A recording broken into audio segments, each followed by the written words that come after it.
कि इन्होंने बहुत ही कम समय में अपने 3 पहलू हमको दिखाए। तो पहला पहलू था कि आज के बाद नरेश मीणा के मुंह से कोई ऐसी टिप्पणी नहीं निकलेगी जिससे किसी भी वर्ग विशेष या कोई भी व्यक्ति विशेष को आहत होना पड़े।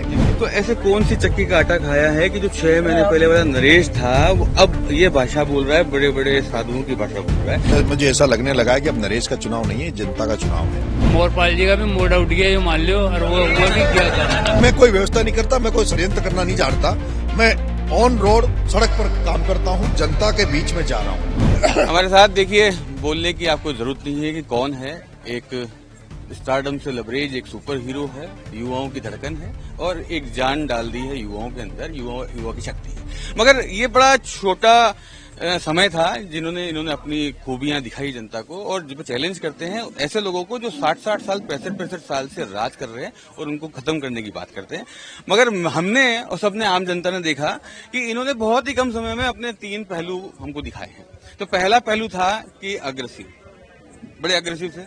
दूसरा पहलू था आपका आप इनोसेंट, कि आप अग्रेसिव के बाद इनोसेंट हुए। और जो तीसरा बखूबी जबरदस्त तरीका आपका देख रहे जेंटलमैन का। तो ये पूरे 3 सवाल 3 आपकी कहानी मैंने दाग दी है। अब इसका क्या जवाब देंगे? Aggressive, innocent and gentleman. देखिए, जब मैं यहाँ हाड़ोतिम काम करने आया और मैंने देखा कि जो नेता यहाँ पे बैठे हैं उनका इस तरह का दबदबा है कि कोई व्यक्ति उनके खिलाफ एक शब्द नहीं बोल सकता, और कोई बोलेगा तो उसको जेल जानी पड़ेगी, उस पर मुकदमे दर्ज करा दिए जाएंगे।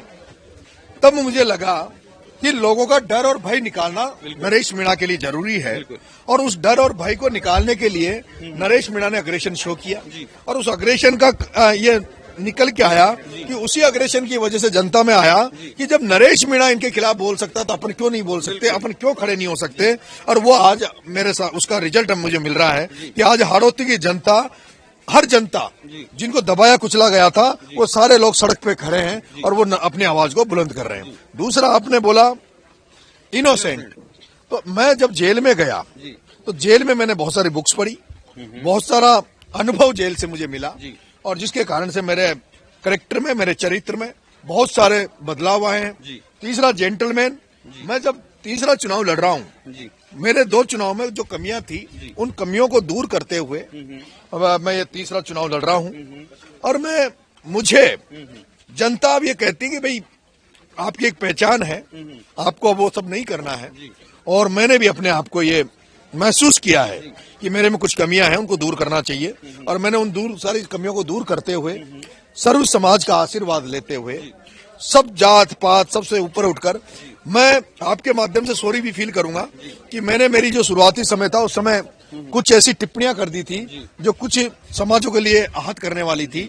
मैंने वैसे तो उनके लिए पहले माफी मांग ली थी, लेकिन मैं आज आपके चैनल के माध्यम से सर्व समाज से दोबारा माफी मांग रहा हूं कि आज के बाद नरेश मीणा के मुंह से कोई ऐसी टिप्पणी नहीं निकलेगी जिससे किसी भी वर्ग विशेष या कोई भी व्यक्ति विशेष को आहत होना पड़े। तो इसलिए अब पूरी तरह से जेंटल बन के और जनता के बीच में जा रहा हूँ, जनता का आशीर्वाद और समर्थन मांग रहा हूँ। अच्छा, केवल युवाओं को ही गांठने का प्रक्रिया चल रही है कि आप युवाओं के साथ साथ जो पिछड़े हैं या बुजुर्ग हैं, जो अपने आप को कहीं ना कहीं ठगा समझते हैं कि जो भी नेता आता है या तो वो युवा नेता रहता है या युवाओं की बात करता है, तो आप युवाओं के साथ साथ जो उनके युवा वृद्धजन है उनके लिए क्या सोचते हैं? देखिए, यूथ जो है आज जो सोशल मीडिया देखता है, सोशल मीडिया चलाता है, वो ये सोचता है, हाड़ौती का युवा ये सोचता है कि जैसे पूर्वी राजस्थान और पश्चिमी राजस्थान में राजनीति होती है, वो हमारे एरिया में क्यों नहीं होती। वहां आंदोलनों की राजनीति होती है। कोई पीड़ित व्यक्ति का अगर किसी के साथ कोई होता है तो लोग, वहां के नेता उनके लिए धरना प्रदर्शन आंदोलन करते हैं, उनको न्याय दिलाते हैं। लेकिन हाड़ौती में ऐसा नजर नहीं आता है। हाड़ौती में जिनको अभी तक वोट दिया, जिनको अभी तक नेता बनाया, उन सब ने राजनीति को व्यवसायीकरण कर दिया, राजनीति को पैसा कमाने का धंधा बना लिया। इससे युवा बहुत आहत है। बुजुर्ग जो लोग थे यहाँ, जो बीजेपी कांग्रेस से जुड़े हुए थे, वो लोगों को लगता था कि सब देश में सब जगह राजनीति इसी तरह से होती होगी, इसी तरह से एक बार इसको हरा देते हैं, एक बार इसको जिता देते हैं। लेकिन यूथ जो है वो बदलाव चाहता है, यूथ क्रांति चाहता है। और जैसे मैंने ये नारा दिया इंकलाब वाला, तो लोग यूथ भगत सिंह को बहुत फॉलो करता है। तो क्या लगता है कितना फर्क डाल देंगे? देखिए, जिस तरह का जन समर्थन, आशीर्वाद जनता का मुझे मिल रहा है, उससे मुझे ऐसा लगने लगा है कि अब नरेश का चुनाव नहीं है, जनता का चुनाव है। अब आपने मोरपाल जी के लिए कहा कि किसान का बेटा है, गाय के समान है। देखिए वो अंकल ने भी कहा मोरपाल जी के साथ मोरपाल जी सज्जन आदमी है, लेकिन यहाँ एक लड़ाके की जरूरत है। यहाँ एक ऐसे व्यक्ति की जरूरत है जो धांसू आदमी। मोरपाल जी के साथ अभी वसुंधरा जी का पूरा सानिध्य, आपको पता है कि अभी वो मैदान में उतरे नहीं है, उसके लिए क्या व्यवस्थाएं हैं? देखिए मैं कोई व्यवस्था नहीं करता, मैं कोई षड्यंत्र करना नहीं जानता, मैं ऑन रोड सड़क पर काम करता हूं, जनता के बीच में जा रहा हूं। मुझे ये नहीं आता कि जैसे मेरे खिलाफ एक नरेश नाम का नामांकन डलवा दिया गया ताकि नरेश के वोट कट जाए, मुझे ये सब नहीं आता।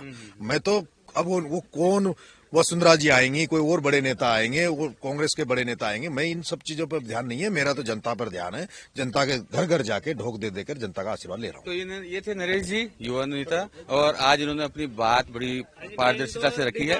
ये साफ कहते हैं कि ये जनता के ही प्रेमी है, जनता इनकी पार लगाएगी। ये किसी राजनेता के बारे में अब कुछ नहीं बोलना चाहते हैं, कोई टीका टिप्पणी नहीं करना चाहते हैं।